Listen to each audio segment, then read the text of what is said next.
Okay, hi everyone. So, eto na nga, ang hirap mag-video kapag may mga anak. Anyway, it's been a while. So, ito, gagawa tayo ng panibagong skincare. Dahil ngayon nga mainit, hindi ko naman ginagamit kadalasan yung mga skincare na lagi kong ginagamit. So, it's been a while dahil bakasyon namin, and dahil bakasyon namin, kailangan ko ring magpahinga. Kailangan ko ring magpa-doktor, magpa-check up, masahe, acupuncture, at kung ano-ano pa, nagpa-straight ng buhok, nagpakulay, pero ewan ko, parang nakikita ko pa rin yung mga puting buhok ko. Anyway, so ngayon, dahil tapos na yung bakasyon, at kailangan ready ulit ng ating muka, gagawa ako ng updated skincare for summer. Okay, dahil sobrang init and prone ako sa pimples. Hindi naman pimples na kuno, hindi naman nagkaka-pimples. Yung mga maliliit na blackheads or whiteheads. Tapos pag kinutkot mo, nasusugat yung mukha mo. Yun, ganun. So, ang ginagawa kong mas simpler yung aking skincare. And also, I would like to make a review na rin dun sa mga skincare na sobrang sikat sa TikTok, pero sobrang sikat sa TikTok na tinubukan ko rin dahil nga sikat. Pero tingnan natin kung anong masasabi ko sa skincare na yon. Pasado ba o hindi? Alright? So first, ang aking ginagamit na toner ngayon is AHA and BHA. HA. Kailangan ng AHA and BHA dahil kailangan kontrolin ng mga oil para wag tayong magka-pimple. Okay? Dapat, usually nagpa-pads ako, yung toner pads, kaso naubusan ako eh. So, ito na lang muna ang gagamitin ko. Okay? Kakatapos ko lang maligo. Maganda to dahil peeling na rin siya. Okay? And then, pagka natapos yan, simple lang. Normally, before ko tong bumili din ako nito, Anwa. So, kung nakikita nyo sa TikTok, super popular ang Anwa these days. Okay? But, is it worth it? Ang Anwa sa Olive Young, basta kung sa pesos, mahigit sa mga libo, almost 2,000 na rin. Mahal siya. Okay? Pero, pinasikat siya ng mga TikTokers and vloggers. So, tinry ko rin. Maganda ba? It's hard to say. Konti pa lang naman din yung nagagamit ko, pero medyo nabibigatan ako sa face ko. Medyo, siguro pag winter, ganun, okay siya. Pero ngayong summer, parang pas ako sa summer. Okay?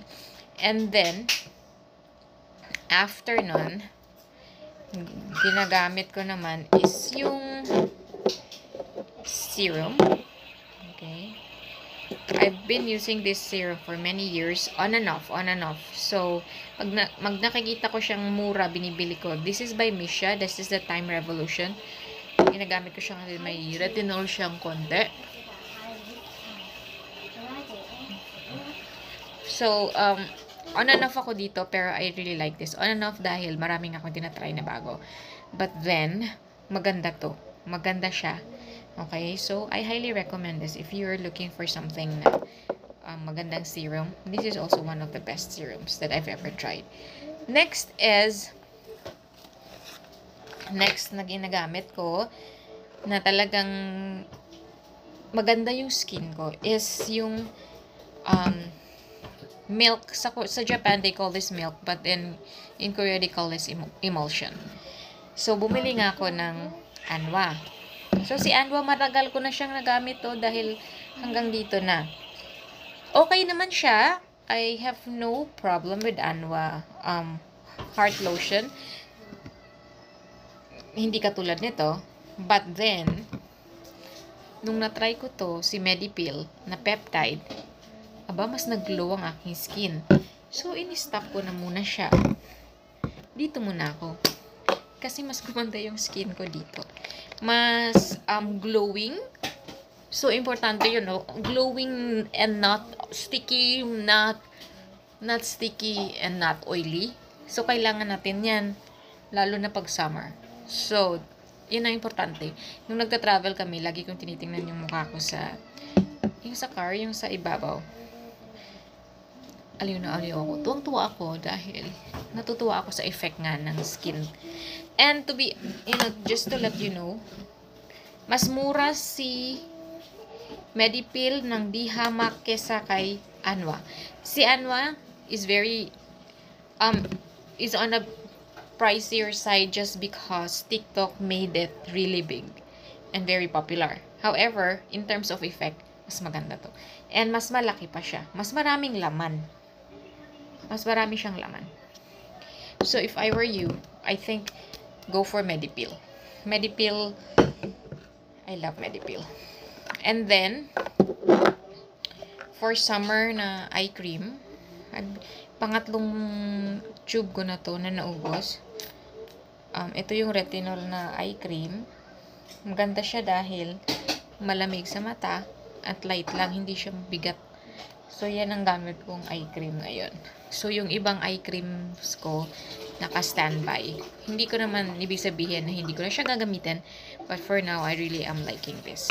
And for the moisturizer, ang gamit ko is the Medipil Peptide Volume and Tension Tox Cream.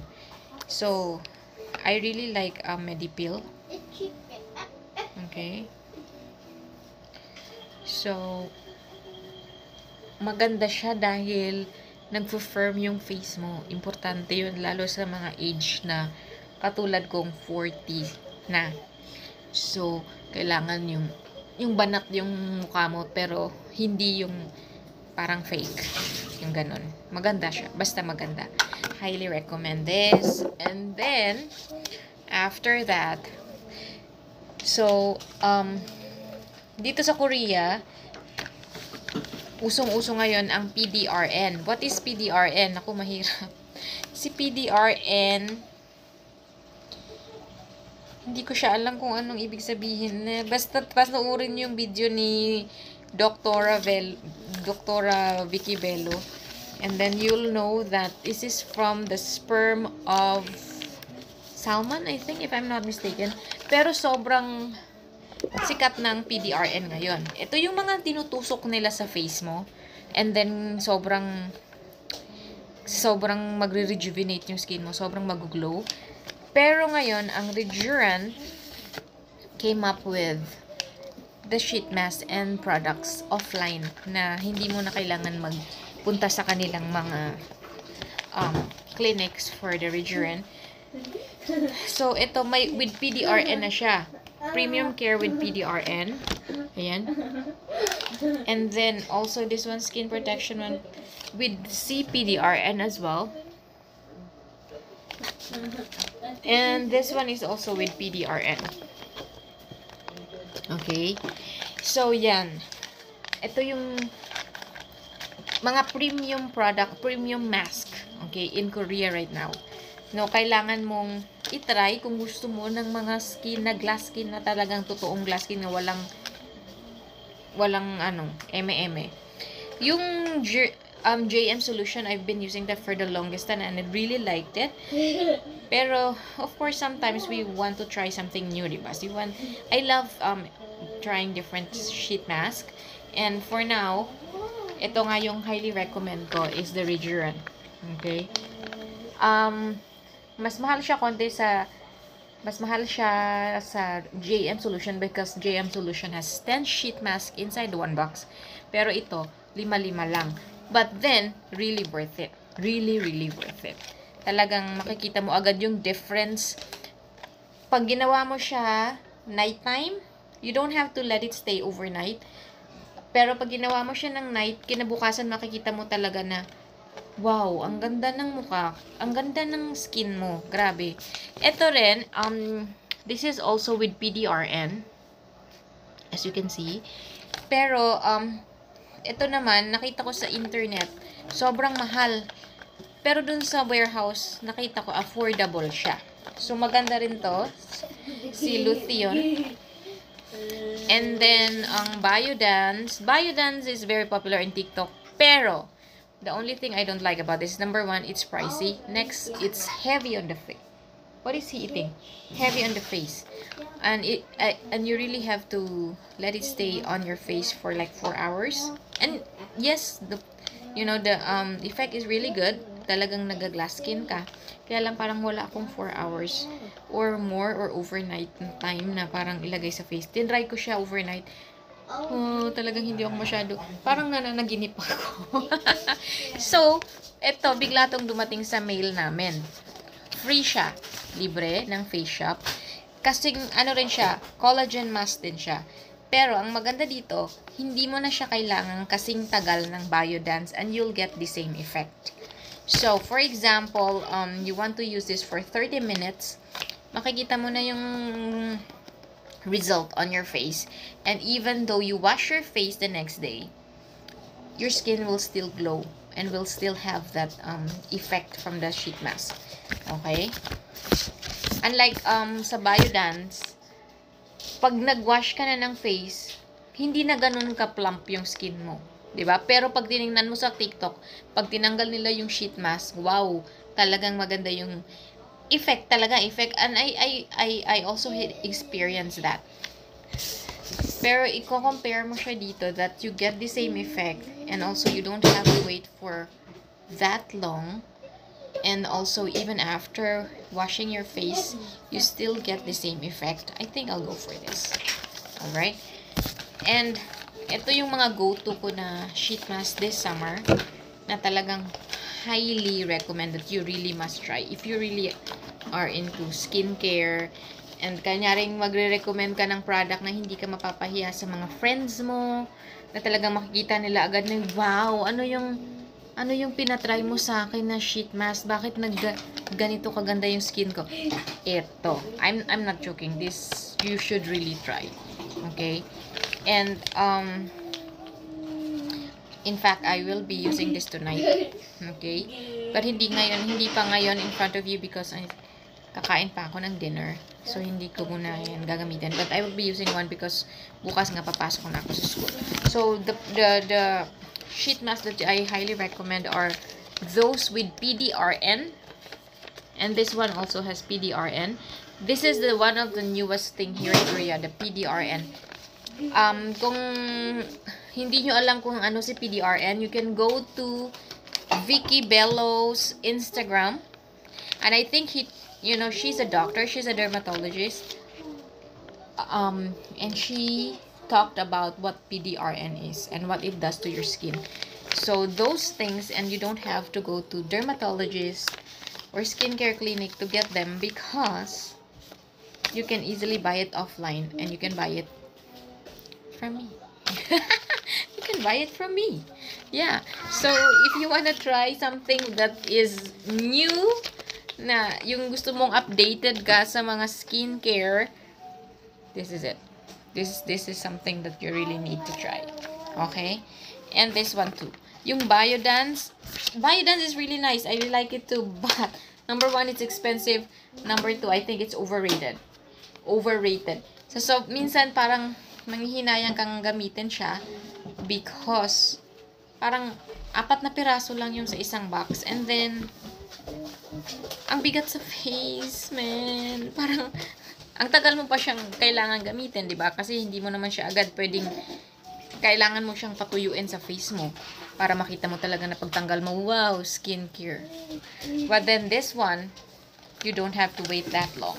The Face Shop came up with something better and it does the same job. And actually, I seriously like this one. Dumating siya sa mail namin. They gave us one free and I liked it, and so I asked my husband to buy again 1 box for myself. Dahil ganun ko siya nagustuhan. Okay? So yeah, buy this one. Alright? So there you go. That's for summer. That's my summer skincare. Simple lang. As you know, marami akong ginagawa kapag colder season. But ngayon, summer, kontento na ako, especially with this. Very, very, very, very. Look at that naman, oh. Makikita mo naman. Diba? And this one. And kung pimple prone ka, this one. Pero kung hindi ka that's why I tell you, for those who are very curious about like TikTok recommendations, hindi lahat ng recommendations ng TikTok is good. Okay? Minsan na-over hype siya and sometimes overrated. Okay? It's okay. Overrated. But then if, like for example, this one. This is the Anwa and this is the Medipil. Anwa, sobrang daming benta nito sa because of TikTok, because of Instagram, because of YouTube. This is highly raved. But then, this is better. The Medipil is actually better. So, if I were you, hindi ka masyadong basta-bastang naniniwala. Katulad ko. Katulad ko. Pero in my case naman, I'm trying it so that I can recommend. Okay? I'm not buying it because, hello, kailangan nating makiuso. No. But I want to try it so that pag may nagtanong, kasi usually may nagtatanong, di ba? Okay ba yun? Okay ba yun? Siyempre, kailangan mo ng honest answer. O katulad niyan ngayon, at least alam nyo na, hindi na kayo mabubudol, hindi na kayo bibili, kasi nga, na-try ko na at hindi naman pala ganun ka-effective. Tingnan mo to, ang konti lang nagamit ko. Parang hindi ko na siya, siguro sa summer, babalikan ko siya. Kasi sometimes there are products really that are meant for summer, winter, and then also products that are meant for the winter. Summer. Ano ba? Nabubulol. Okay, there you go. I'll see you next time. Bye!